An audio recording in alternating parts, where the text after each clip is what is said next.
Yan mga sir, to Toyota Fortuner galing pang Molino. Yan.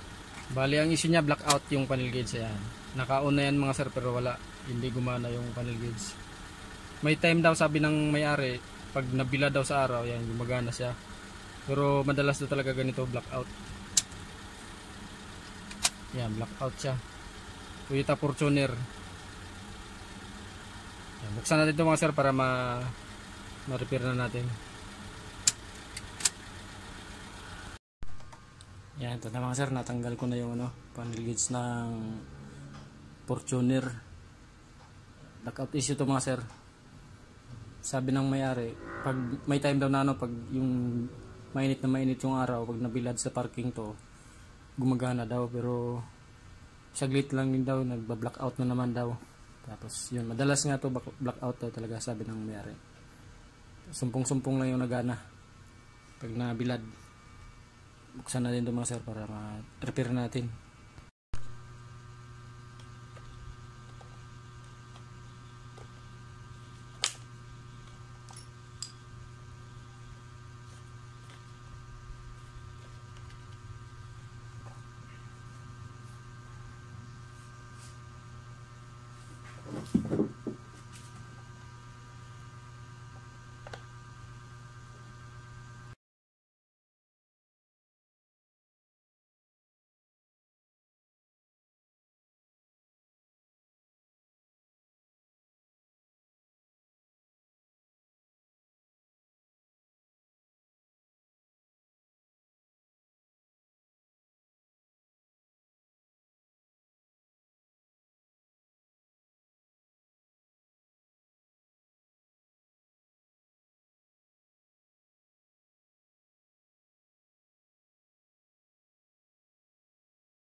Ayos na mga sir, sasalpak na natin to sa sasakyan para ma-testing na ulit kung okay na.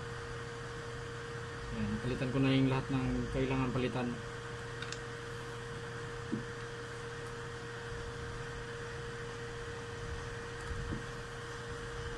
Sarap na rin susi.